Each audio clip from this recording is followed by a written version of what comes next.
There's always another fight to fight, and we fight an enemy that ain't sleeping. And right now I'm scared that I'm never gonna see my life be like the way you've always dreamed it. And somehow the way that brought me down has brought me to my knees to see that it's all been a blessing. 'Cause you are my hope, 'cause you've always been there before. Yeah, yeah, yeah, yeah, yeah. You are my hope, even in the middle of the darkest storm.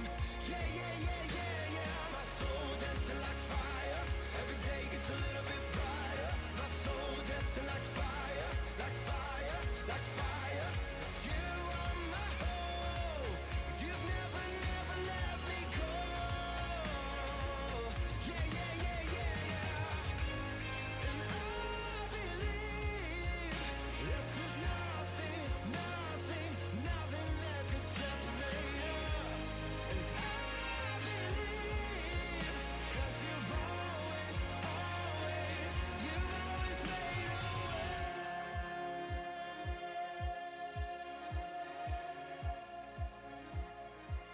Yeah, so I'm gonna trust you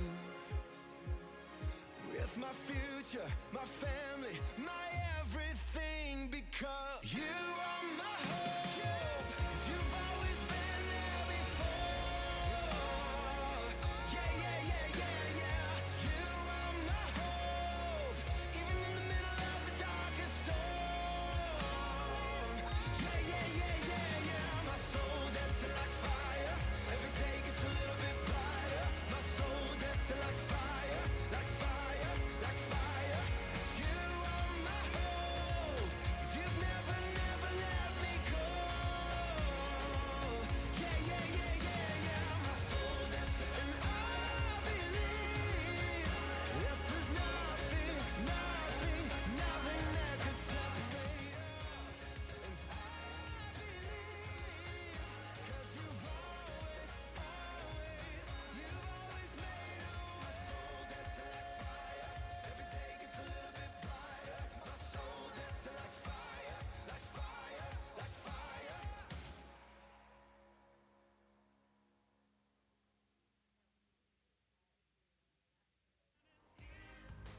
We fall, we will fall together, together. This is for the second chance. This is for the new romance. Singing for the left in vain. Overcame. It's not too late. If you're looking for hope tonight, raise your hand. If you feel alone and don't understand, if you're fighting the fight of your life, then stand. We're gonna make it through this hand in hand. And if we fall, we will fall together, together. When we rise, we will rise together. We got a minute. We got a couple minutes. Clay, do I start after 6:30? Yes, do. Let's not wait till 6:30. Let me get my stuff together. Okay, I'll start at 6:30. It's a well-oiled machine here.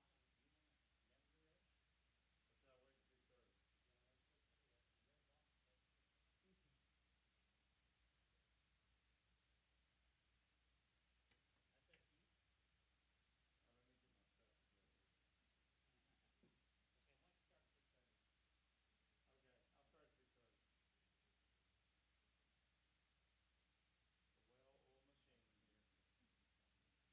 are gonna do a CT scan, so. We'll see. Yeah, so we'll see.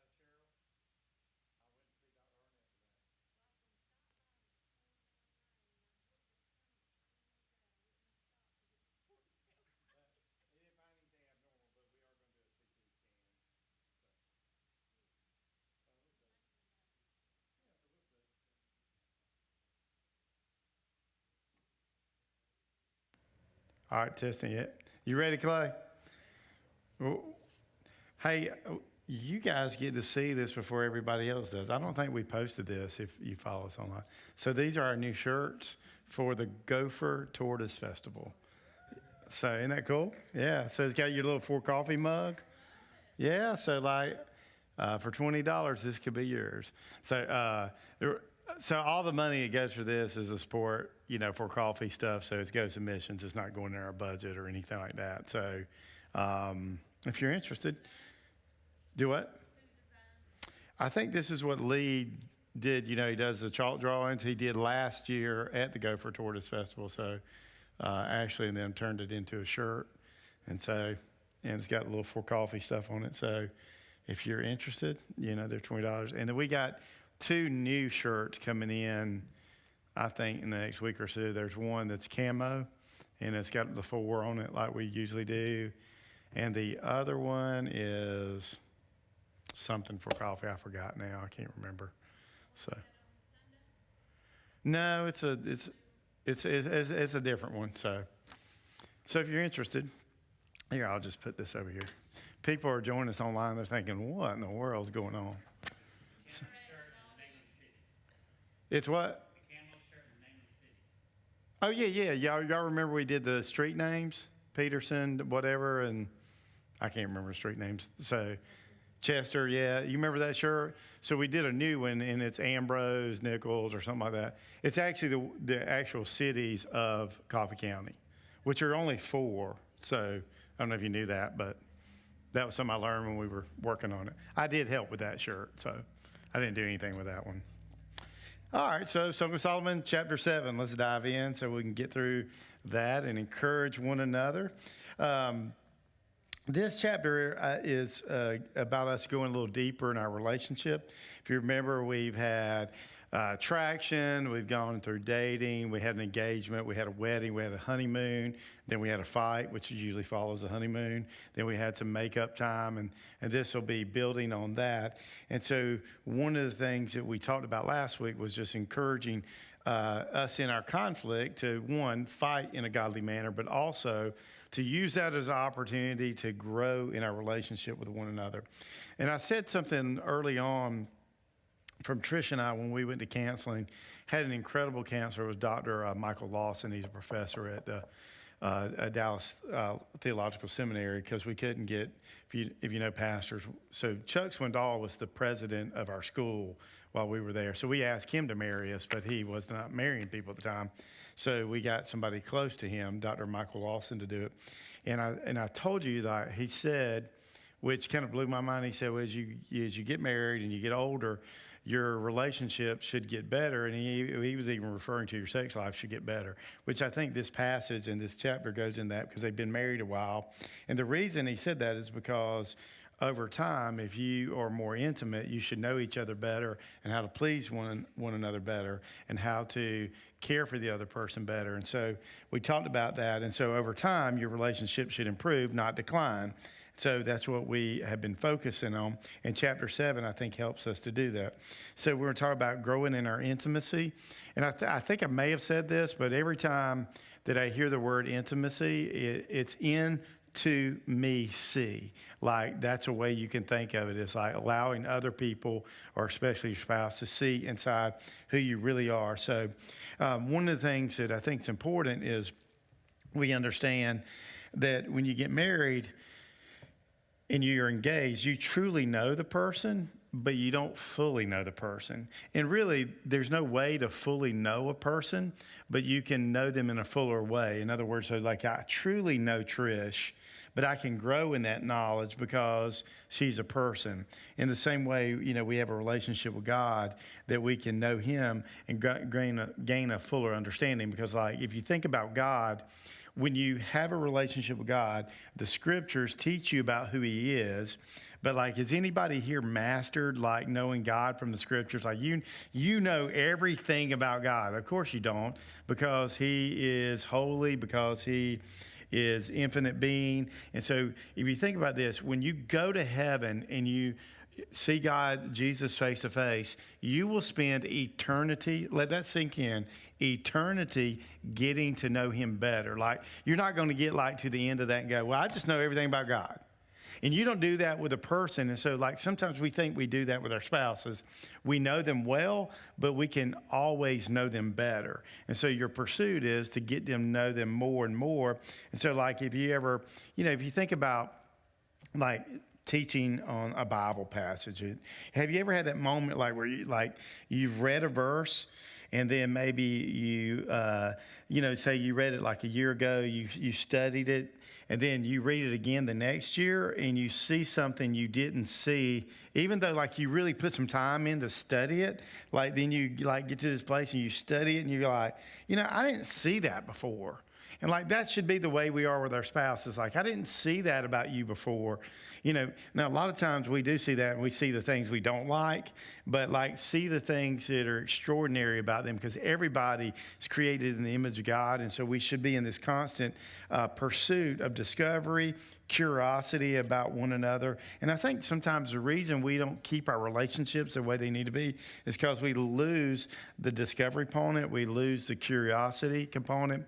It's like familiarity. You've heard that breeds contempt. So we think we know everything about them and the way they tick. And we may know a lot of things, but we can grow in that. And so it's true when you read a passage of Scripture, and then it's also true in getting to know God, because, like, that is the point.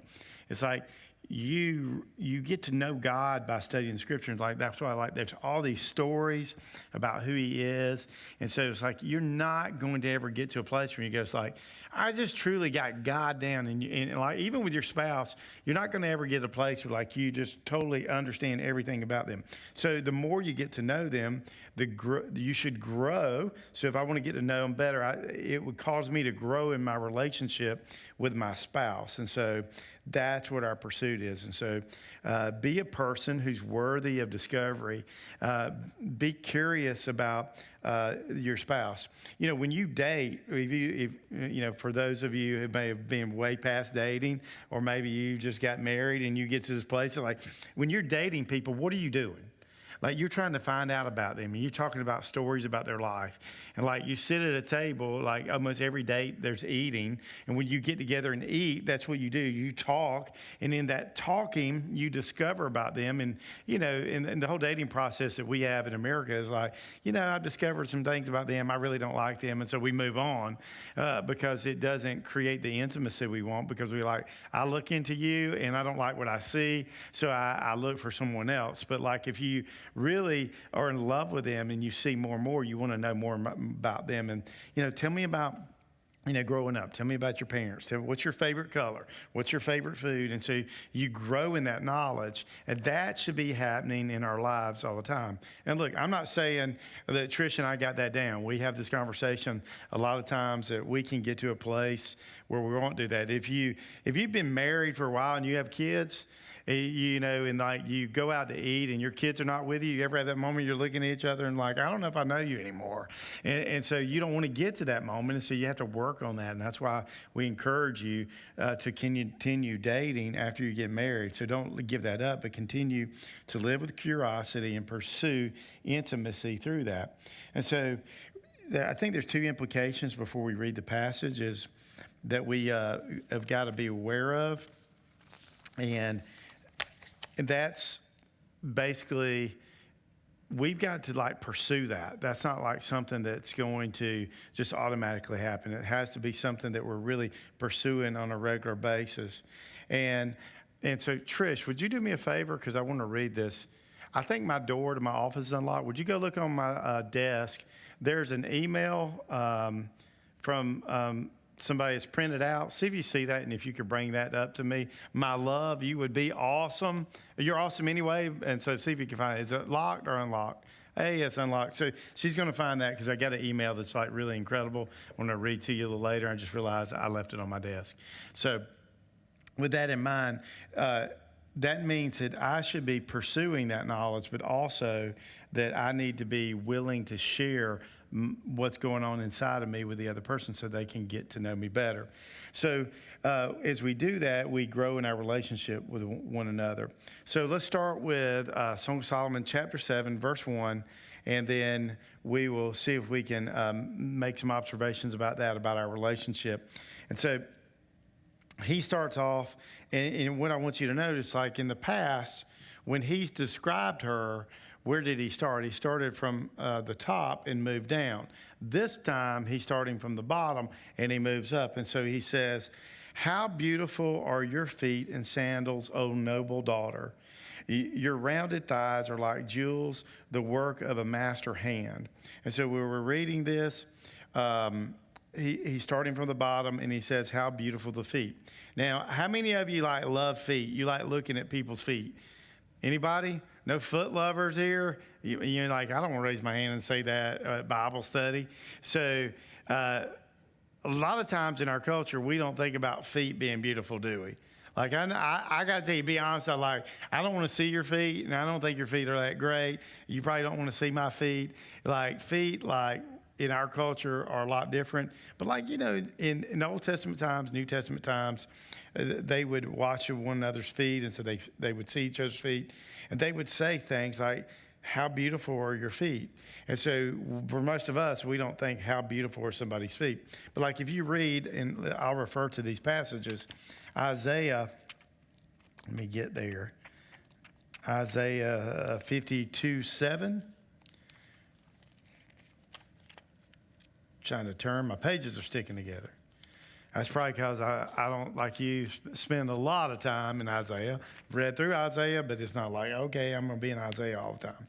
So it says, how beautiful upon the mountains are the feet of him who brings good news, who publishes peace, who brings good news of happiness, who publishes salvation, who says to Zion, your God reigns. And so also we see this in Romans chapter 10, where the Apostle Paul is writing, and I think my wife's having trouble finding that email. You having trouble finding it, babe? John to Kelly? Did you find it? Yeah, that's me. Bring it to me. That's it. Really? You're the best.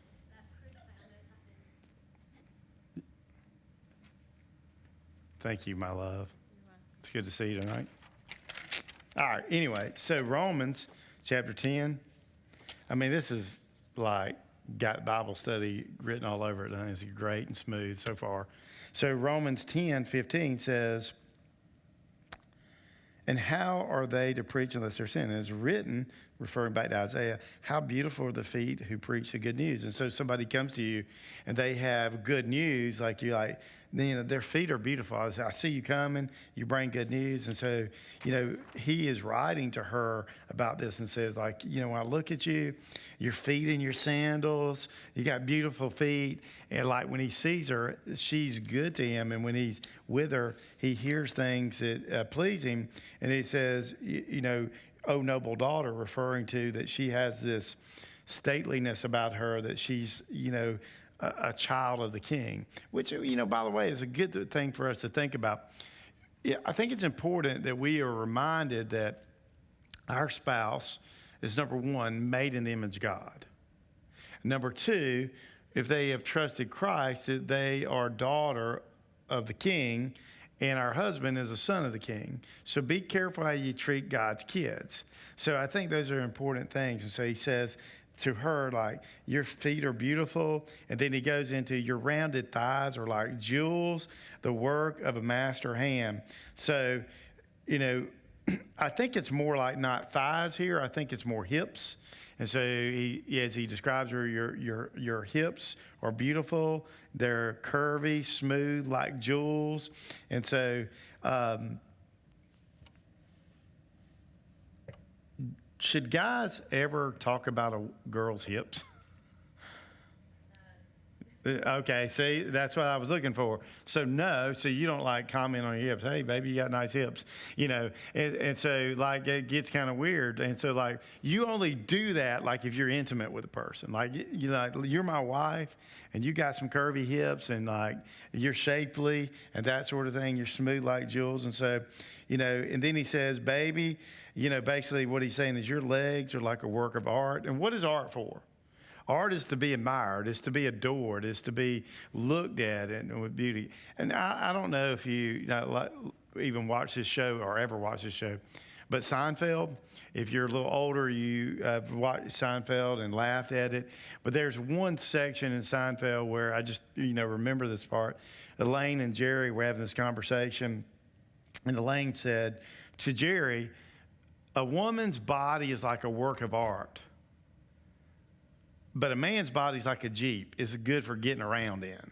In other words, like women are to be adored like art, but men just got like a useful tool like body. And if you look at the scriptures, there's a lot of truth to that. That's an observation they're making on Seinfeld, but it's a real observation. Is that the truth of it is that a woman, like on earth, is finding her glory and her beauty. That's why cosmetics and makeup and all the stuff that goes with that is in that genre. And I'm not saying men don't do that. I'm just saying like that's a big part of the way you're wired, and like for men is strength.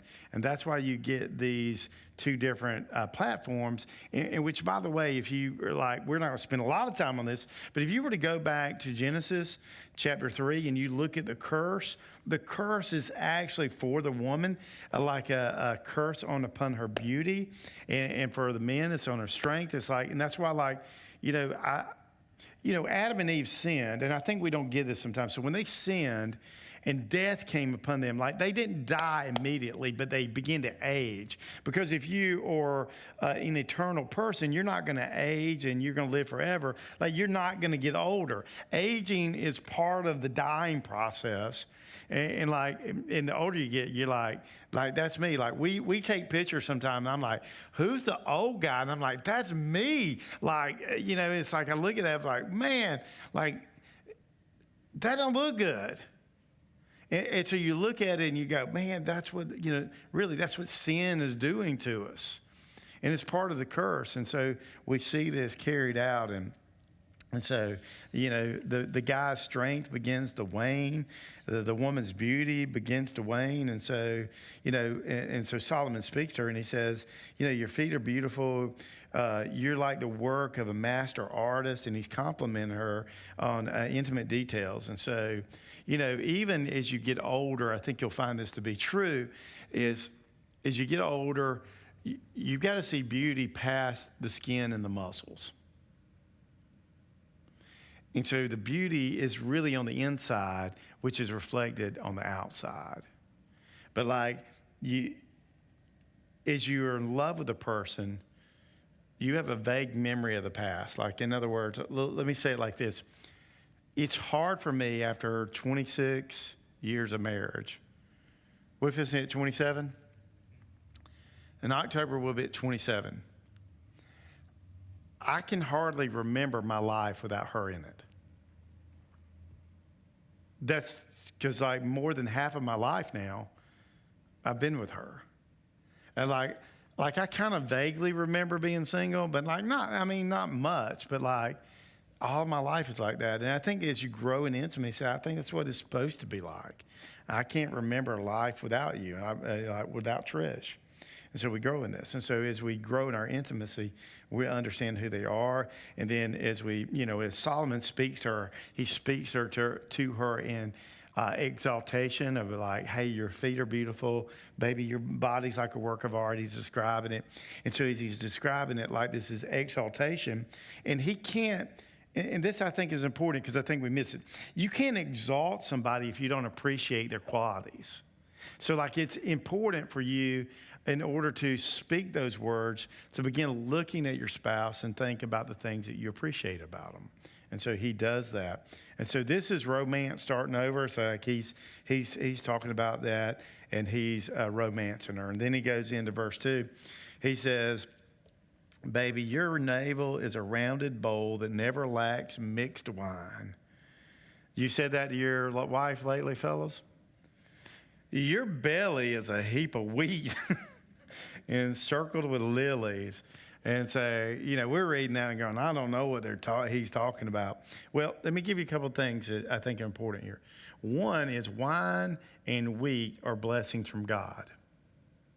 And wine was, from the grapes, which would have been at the end of basically the fall season, Well, it's from the rains because God's blessing comes, and so the grapes grow. And then at the beginning of the season, you get the rains that bring, the harvest, which will be the wheat. And so wine and wheat are blessings from God. So he's saying, baby, you are a blessing to me. And then he gives, this more artistic description, your navel, and so like your belly button, it's like a goblet and it's got wine in it, and he's like, and then you got your belly, and so this is a central place. Like if you got a teenage daughter, I don't know, I assume you would do this. You would go like, we're going to be modest. You're not going to school with a midriff shirt on.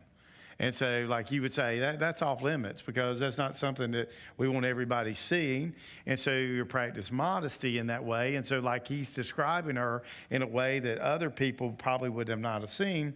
And he's saying, this is who you are. You are a blessing to me. And when I look at your belly, like it's seductive to him. And so, which I would say to wives, like, be seductive with your husbands. And as we work through this, you'll see her doing that. And so, you have this blessing of God. So you got the wine that would have made if you were a Jew. Think about the Feast of Tabernacles, and then the wheat would make you think about Pentecost. And so this is the best from the vineyard and from the fields. And so he says, that's who you are. You're the blessing of God in my life. I'm intoxicated with you. I'm looking at you.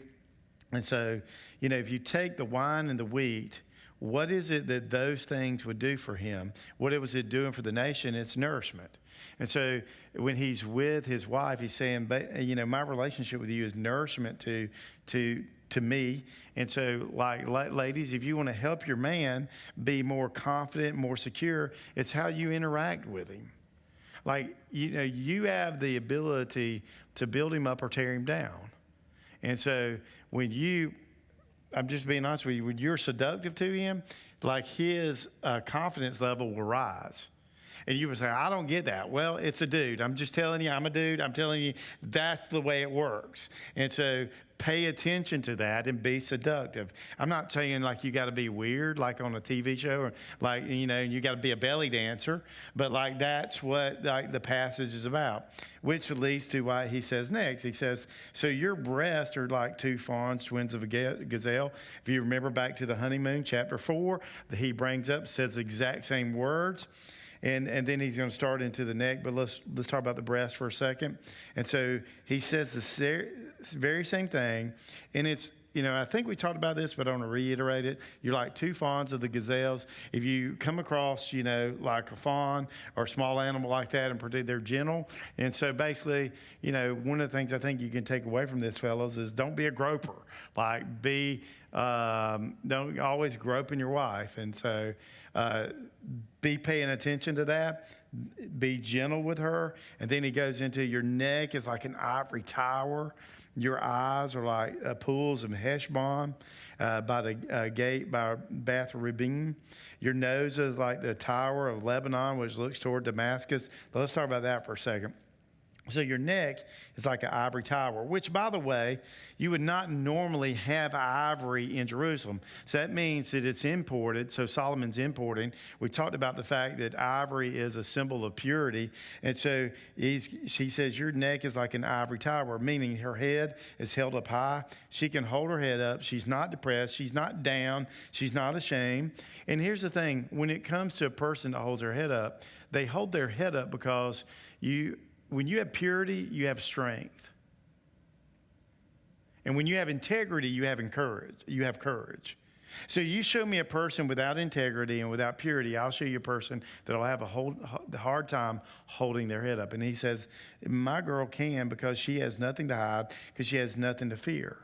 And so she guards her life. And you have to guard your marriage. Nobody else is going to guard your marriage for you. The enemy is out to destroy your marriage. And so you've got to be on guard for your marriage. So what do you need to do to guard your marriage? One, you got to guard your own heart and mind. But also, you need to guard with the people that you're around. And so, Trish and I, when we were getting engaged and making rules, one of the things I've tried to do is limit our time with people of the opposite sex. Like we wanted to have a rule where, which, in ministry circles is called the Billy Graham rule. Anybody ever heard the Billy Graham rule? So the Billy Graham rule was supposedly Billy Graham was never alone with a person of the opposite sex. Like if he were in a hotel, he got on an elevator and he was in the elevator and a lady walked on, it was just him and the lady, he walked off and got on another elevator. Now, I don't know if he did that per se, but like it's the Billy Graham rule. And so we tried to do the Billy Graham rule, but it's really difficult to always do that. But we have always tried to make sure we limit that in our life. And the reason is not because like we don't want to be around people of the opposite sex or we like feel like we're going to make a mistake, but like you don't put yourself in the situation. We do it for the protection of our marriage. And so, over the years, I had to do counseling with when I was a youth pastor with some of the girls in our youth group, or like as a pastor, like somebody comes in to meet with me for counseling. I have a camera in my office. Somebody's here, like I'm not meeting with a lady after hours. Or like when I was a youth pastor, if nobody was at the church, I would take 2 chairs and we'd go sit out by the road, where people are driving by. And so you just kind of be smart with that. So, and the same thing, like, protect your marriage because nobody else is going to do it. Like even like on our social media accounts, one of the things that we agreed to do is not like have like social media accounts connected with people that we dated in the past or we had a relationship with in the past that would have been anywhere intimate because, we just didn't want to open up that door. And it's not like, I'm not saying like, okay, man, if you're really going to be, following God, you're going to do that. I'm saying like, when you have a weak moment, you can fall into things that you didn't expect to fall into. So, like, let's just say, the front of the stage. This is where, like, if you step off here, oh, that's unholy. I'm in sin, and so, like, you're like, what do we tend to do? We like to get as close to the edge as we can, and so we just said, hey, why don't we like be a little wiser and like draw a line a little bit further so that we have a weak moment we step here, we're not stepping into something we shouldn't step in, and so, like, that's wisdom. So it may be you say, well, if I step that direction, it's unwise, but it's not sin. So it's not just like I don't want to ruin my marriage because I sin, but I also don't want to ruin my marriage because I'm unwise. And so where do you draw the line? So like if you're talking to like teenagers and you say, don't have sex before marriage. What is the question they always ask? Well, how far is too far? Well, that's not really the question because that's really like saying, how close can I get to the line without ever going over it? Well, then when you have a weak moment, what happens? And so we just say, hey, we're going to draw it back. And so, like, nobody's going to protect your relationship more than you need to protect your relationship. So what is it that you need to do to protect your relationship, whether it be, like, physically with somebody or, like, online or whatever you need to do? What do you need to do? And so her neck is like that because she has nothing to hide. And I would also say this. I'm going to throw this in there just for extra. Like, financially, I talk to couples all the time, and like they have like separate money. Like they don't have the same money. Like Trish and I have the same account, and Trish is an accountant. She knows where every cent goes, except like I do like have a little cash stash that, when like I get a gift, like my, for my birthday, my mom and dad may give me, $150 or something. And I like keep that, like that didn't go into our general fund because that's like, my dad calls it mad money. So like I can do something with that if I want to. And so I have that, but like in general, all of our money is in the same pool. So what happens when, I'm married to this person and they have their account and I have my account? Like you can hide stuff. And so you need as much transparency in your relationship that you can possibly have. And you may say, well, that's crazy, Pastor. Well, if you sit where I sit and cancel people, it's not so crazy. If you are one physically, you should be one emotionally, financially, spiritually, all of that. And so it's not so crazy. And what it does is protect your relationship. So protect it. All right, here we go. So her eyes are pools in Heshbon, by the gate of Bath Rabim. And so what is that about? Like, that's a deep, clear pool that you can see all the way to the bottom, but it's, it's deep and it's clear. If you've ever anybody been down to the Ichetuckney, you rafted down there, at the very beginning of it, it's pretty deep and it's got a spring. Like if you stand over, you can see the bottom and people swim down there all the time. This is what he's saying. He's like, I look at your eyes, baby, and it's clear, it's pure, and I get lost in them. And he says, this is what you're like. Like, your eyes are like an oasis. Like, that's what Heshbon was. And it's by the gate of Bath Rabim. And so she's like an oasis to him in the way that she looks at him, the way that she interacts with him. Like, eyes are the windows to the soul. And so he has this great peace when he's with her, which, by the way, would lead to this. Ladies, do not be a nagging wife.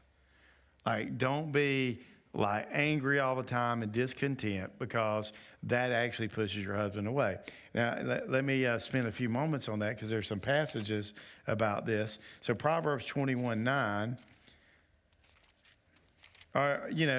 Is anybody memorizing Proverbs? Ladies, you remember? I can tell you, men remember this passage all the time. It is better to live in a corner of a housetop than a house shared with a quarrelsome wife. Did we put that on our Bible challenge to write out? We probably didn't put that one on there. And 21:19, listen to this. It is better to live in a desert land than with a quarrelsome and fretful woman. And then Proverbs 27:15.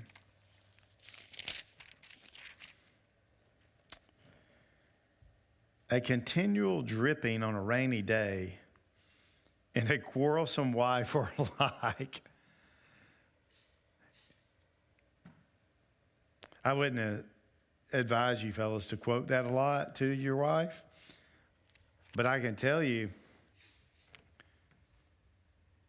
a wife who nags is like a constant dripping. It just wears on the husband. And so don't be that. That's part of the point of, I think, if he, when he's with her, she is like shalom to him. She's like peace to him. And so don't be that way with your spouse. In particular, Solomon writing Proverbs, so he's saying, don't be that way. And then he talks about her nose. Your nose, baby, is like a tower in Lebanon, which looks toward Damascus. And so that sounds like, baby, you got a big old nose, but that's not what he's saying. It's a tower in Lebanon is a tower that would overlook Damascus. And basically, what was a tower in their day? A tower was how you look out for things. You watched out for the enemy. And your role is to look out for the enemy together. That's what I'm talking about. You got to protect your marriage. Nobody else is going to do it. And so if you go back to Genesis and Adam and Eve, Adam was lonely. He had God, but God gave him a helper. And part of the helper part of that is so that they could be back to back to watch out for each other. Baby, I got your back. You got my back. And so they're complementary toward one another. And so they watch out for each other. And so it's a reference to what she is to him in her character and the role that she has in the marriage. And so the issue is, are we complementing one another in the way that we carry ourselves in our marriage? Let me ask you, I was thinking about this today. A great marriage is like peanut butter and jelly. They just go together. And then I started thinking, this is how I spend my day at work. Not the only way I spend my day at work. So I was thinking about this. So what makes peanut butter and jelly great? You ever thought about it? That's too deep for me, Pastor. But what makes peanut butter and jelly great? And I was thinking about it. I was like, well, peanut butter's kind of got this rich, fatty taste to it. And then you got the fruity jelly taste to it. Like, I'm a grape jelly person. That's the way you do it. These other jellies, y'all are like, that's like heretical blasphemy. It's like, stick with the old-fashioned peanut butter and grape jelly. And what makes it great is they complement one another. And so when you eat it, it's like, man, it's great. You know, I don't eat as much of these as I like, but you know those Crustables that the kids eat? I could eat hundreds of those. Because peanut butter and jelly just goes together. And like a great marriage, that's what it should be like. It's like peanut butter and jelly. That would be like, you know, if I were writing Song of Solomon, Song of Chris, and I was writing about Trish, I would say, baby, you are like the jelly to the peanut butter. Like, that's how I was thinking about it.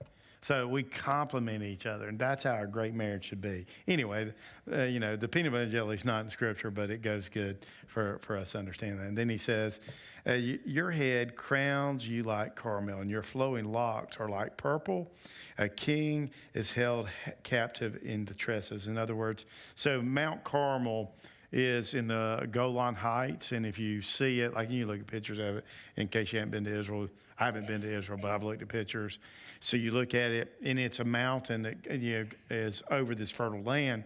And he says, your head is like royal, majestic, a place of beauty, you know, probably a reference for fertility there. And like, if you don't remember, like the story in the Old Testament, Mount Carmel, like the famous story of it is when Elijah, not Elisha, had his showdown with the prophets of Baal, like where they said, we're going to call down fire. And so there was like, I forgot the number of prophets, like 750 prophets of Baal or something like that. And it was just Elijah. And Elijah said, well, I'll let y'all go first. And so they had this fire, and they were like calling down to Baal and cutting themselves, and you know, and their God never like lit it up. And then like Elijah's like, y'all pour water all over it, and like buckets of it, and like got it really wet. And then he just prayed, and then God lit it up, and then they killed all the prophets of Baal. That happened on Mount Carmel.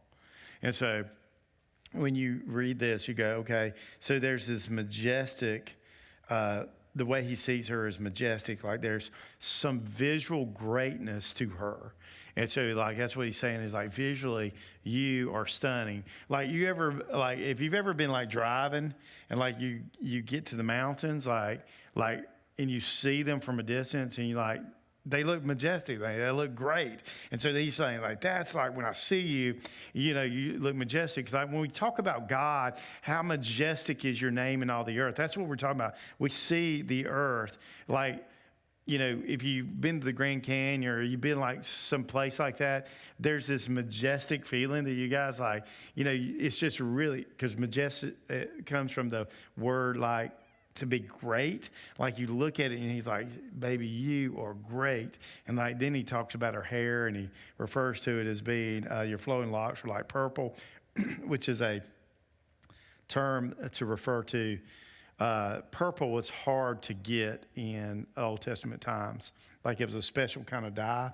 And so that's what he's saying is like you are like royalty. And so when I look at you, you're majestic. Like that, the mountain and the royal, all of that goes together to say like it's associated with being a king and a queen, which he's a king. So therefore she's a queen. And so like, you know, he's not just saying she's got purple hair. We were talking about purple hair earlier because we have purple hair in the room. And so it's like, this is what he's talking about, like you are royalty. And I think like how you and I can think about this is, how can we be like that? Like, how can we be great and great for one another? And I would just say to be Christ-like is to be royalty, is to be majestic. So the more that I'm like Christ, the more my spouse will want to know me and to be with me, because I'm going to be a person of grace and peace. And so that's how, like, our pursuit. And so if you want to be majestic, that's what you're doing. He's like, and the king is held captive in the tresses. In other words, he's looking at her and he's saying, you know, I'm not held captive to anybody, because like he's the king. Like, he is the one in charge, but he's saying, when I look at you, like you hold me captive, like I'm captured by your beauty. And so he talks about the way that she looks in her head. Then he says, how beautiful, verse 6, and pleasant you are. O loved one, with all your delights, your stature is like a palm tree, and your breasts are like its clusters. I say, I will climb the palm tree and lay hold of its fruit. Oh, may your breasts be like clusters of the vine, and the sin of your breath like apples, and your mouth like the best wine. And so, like, now we're getting like really central. Anybody like, well, should we be talking about this in church? And so this is like really seductive and really like intense. And so he says you're like a palm tree. Palm trees were famous for being used for pollination. So it's like it's got this whole erotic thing about it. There, it's a picture of springtime. Like, and so there's intoxication with wine, and then there's the reference to her breath smells like apples, meaning her breath don't stink. And so it's like, so it's getting more and more intimate. This reference is like the best wine, like, because remember when Jesus in the Gospels, his first miracle, John chapter 2, when he went to the wedding and they ran out of wine. And so Mary, his mother, was like, hey, can you, fix this? And so Jesus does the first miracle. He turns the water into wine. And so like they get the wine. They're like, this is the good wine. And like what Solomon's saying is like, this is a good wine. Because what they would do is they'd serve the best wine at the beginning, and then everybody kind of got a little tipsy. They bring out the cheap wine. But he's saying like, you're the best wine. And so everything he's saying about here is this reference to how much he enjoys her and being with her. And this enjoyment of her is like, it's great. And so he's like, this is who you are. So like, that's what happens when you're in love in the beginning. Like, so part of the goal should be like, I still want to love you in the same way in the middle and at the end. And so that's how he sees her. So we had a fight. We got through this. And then her response is coming up. And so she says, it goes down smoothly for my beloved, gliding over lips and teeth. And then she says, I am my beloved's, and his desires for me. Like, so they have this relationship where they want each other. So when your intimacy grows with your spouse, the joy will flow. Like, it's like being at like a party. It's like we are in love, and we've all been there. And so the better I know my spouse, the more I should love them. And if we're Christ-like, that should be taking place. Now, if we're more like the devil, not so much. So here's a question I want you to think about. How well do you know your spouse? Do you know them as well as you used to? And if you don't, why don't you? So here's a little test that Trish and I have done in the past on a couple occasions. If I were to say to you, write down your spouse's 5 top prayer requests today. The 5 things that your spouse would be praying about.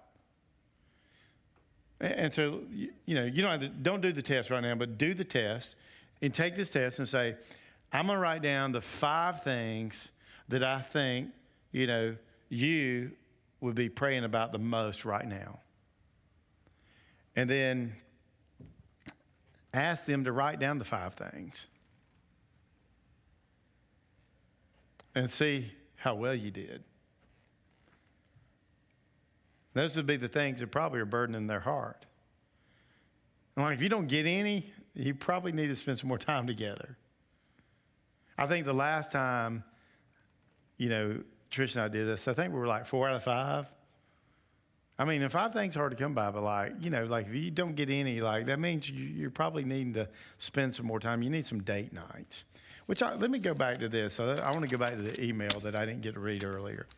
Like, this is what it is about, like, in terms of having a relationship. And so this was a friend of ours years ago who sent this to Trish.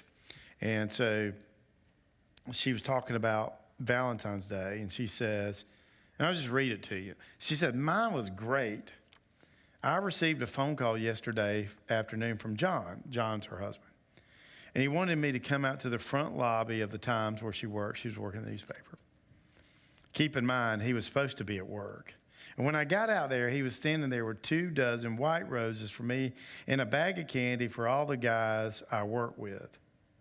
I assumed that we would go out to dinner last night, but little did I know what my husband had in store for the evening. She says it's G-rated, so she can give us the details. You can keep reading. Wink, laugh out loud. He told me I should hurry home and change clothes after work. And when I arrived at home, John was nowhere to be found. I thought this was rather strange, so I head off to the bedroom to change for dinner, where I find a black cocktail dress, a hotel key card, and a note. The card read, "If you choose to forego your room at home tonight, you may use this key card to spend the night with me in the fantasy suite at the Holiday Inn by the river." And so I change, pack a bag, and head off to the hotel. When I arrive, he has rented a suite complete with a hot tub. He's there in suit and tie with a meat cheese tray, a bottle of wine, and a Diet Coke for me. And after the tour of the suite, he tells me we'll be heading to dinner around 6, and I'm assuming it's going to be the cafe or the hotel restaurant. And at 6, he grabs a bottle of wine and glasses and says we're off to dinner. And I thought it rather strange we would be taking our own drinks, laugh out loud. Our suite was on the first floor, so we get to the lobby. Rather than heading out the door toward the hotel restaurant, he heads toward the elevator and told me to reach in his shirt pocket for the secret key to the secret floor. At this point, I was thinking he's had too much wine. He said, we're going to the 5th floor, but the elevator buttons only go to the 4th floor. Hence the reason for the secret key card. It takes us to the 5th floor, and it looks pretty much like any hallway in a hotel. We get to the room marked on the card, and I open the door to find a candlelit dinner overlooking the river. It was just like the movies. And after dinner, he moved some furniture, and we took some waltzes around the room before heading back to our own room to watch TV from the hot tub. And then all in all, she says, it's the best Valentine's Day ever, and I married the most romantic man in the world. So when we get to this, and this is a good time to read this, because like at this point in the text, she says, I'm my beloved and his desires for me. Like he's turned on, and and I'm turned on. And remember, because like we talked about the fact that like for the woman, her sex organ is her mind, and so like he's been romancing, and so like just like the email, there's romancing. And the reason I tell you the romance, like the emails, goes like I've held on this for years because I was like, how cool is that? Like that's a cool story. Like that should like inspire us fellas to like, hey, I'm going to do something cool. I'm going to go out of my way. And that's what romance looks like. And so, yeah, you don't have to kill it big like that every time, but that's a cool way to do it. And so when she has that experience, she tells you about it. But like she does too, after she's heard all this from Solomon, she says, come, my beloved, and let us go out into the fields and lodge in the villages. So here's what she said. Let's get a hotel and get away. That's what she's saying. Let's get a hotel and go off together. And so she says, let us go out early to the vineyards and see whether the vines have budded, whether the grape blossoms have opened, and the pomegranates are in bloom.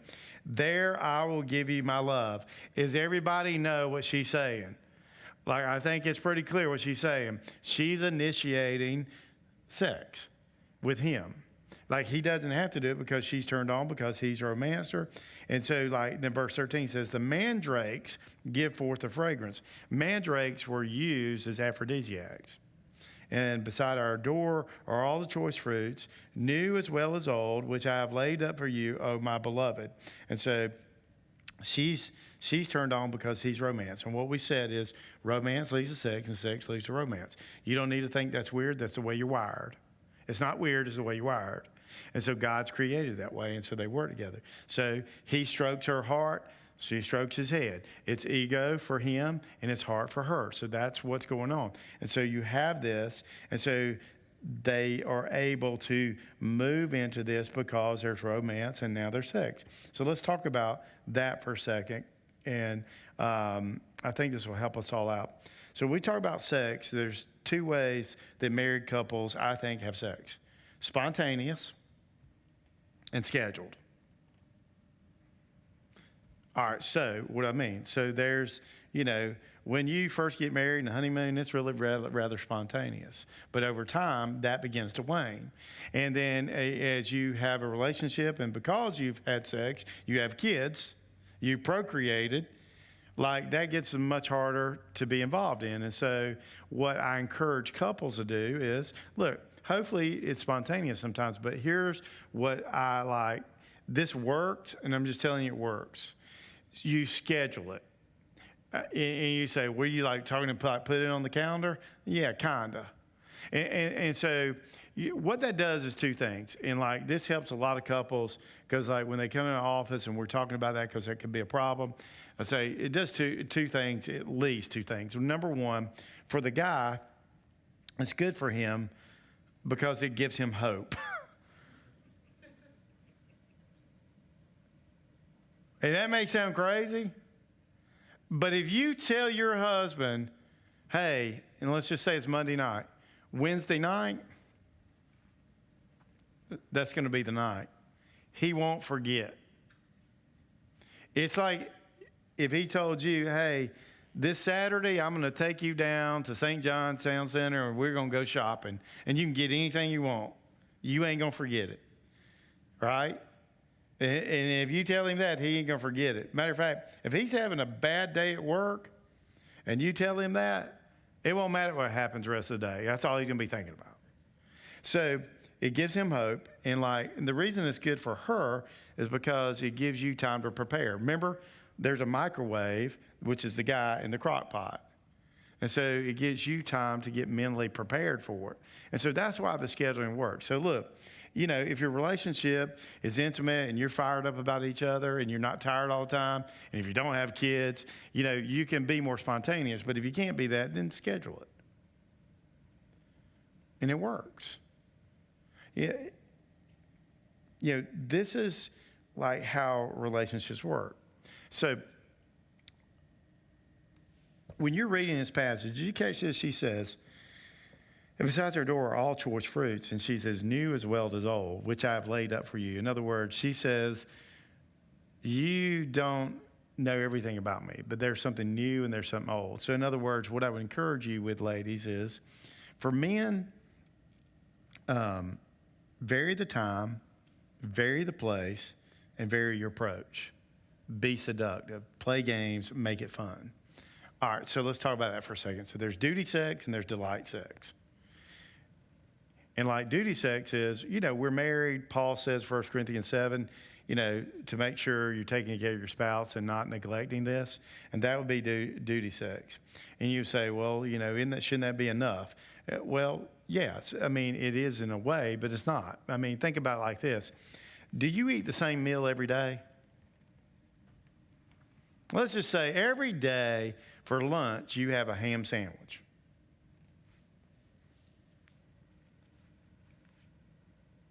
You should be happy you had the ham sandwich because it nourishes your body. Man, I'm really thankful for the ham sandwich. But isn't it good, like, sometimes to have, like, a taco or something? Something different. And that's what, so, like, your husband will be thankful for duty sex, but, like, ham sandwich is good, but every once in a while, something different. Think about, like, a song. Man, I really like this song. And I played this song, and it's, it's an old song, but I like listening to it. But, like, do you want to listen to the same song all the time? Sometimes you just want a new song. So, like, you get a new song. It's the same approach. It's like, so I'm thankful for the sandwich. I'm thankful for the song. But, like, it's nourishing. It's good. But that needs something creativity to it. And that's why we say, hey, like, shake things up. Vary the time, vary the place, vary the approach. And so then you do it. Like, it's seductive. And like the guy's got to be the same way. He's got to, be creative in his romance. And so there's that side of it. But like what she says to him is new as well as old. And so there has to be creativity in romance, and there has to be creativity in the bedroom. And if I would say to you ladies, like, men are not hard to figure out. But if you go to your man and say, look, baby, we're going to get together, Friday night, and I'm going to show you some things you haven't experienced yet. He ain't going to forget that forever. So mandrakes, that's like what she refers to. Mandrakes are like Viagra of the Old Testament. That's what she's saying.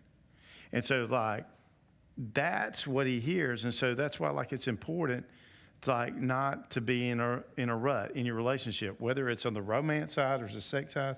So you think about these things. And this is what helps you to grow. And so, intimacy is intimacy. And so I get to know you better. And that's why I go back to what our counselor said when he's like, should things in your relationship get better over time? What is the answer? Yes. For most couples, they don't, because they quit doing what they did before. It's so important to understand your relationship is like a garden, and you have to tend that garden.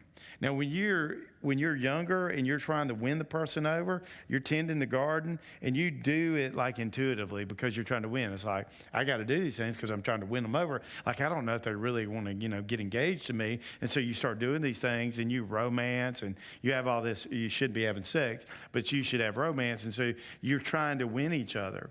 And so then when you get married, you quit doing those things. And so it's like taking care of a garden. We started our garden. But really now, we don't really, get the weeds out of there. We don't really fertilize it. We don't put water on the plants. We just kind of let it go. Well, is there any wonder you don't get the same fruit in your relationship? You have to tend the garden. So what was maybe before you got married intuitive has to be intentional. You have to think about it. You have to plan on it. And sometimes it's spontaneous. But a lot of times, it'll be scheduled. And you have to think through it. When you're single and you're trying to win somebody over, it's work. But nobody ever goes, dating's work. But you hear people all say, marriage is work. It's some horrible thing. But when you're dating, it's that's a lot of work. But you enjoy the work and you're in the pursuit. You are always in the pursuit. So marriage is work, but it doesn't have to be drudgery. It can be out of curiosity. It can be out of intimacy. And so do the work. If you do the work, you get the fruit. If you don't do the work, you don't get the fruit. So what are you working on? And this is chapter 7.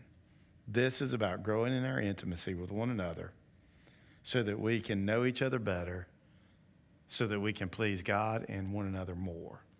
Let's pray. Father, thank you for tonight. Thank you for these words. There's so much richness in your words, and that we can grow in our relationship with you and our relationship with one another. So help us to think about these things. Help the things that need to lodge in our hearts and mind to stick there, and let us grow in this so that we can grow with you and one another. So thank you for marriage. Thank you for love. Thank you for romance. Thank you for sex. All these are gifts from your hand. In Jesus' name we pray. Amen. You're dismissed. And if you're interested in the turtle,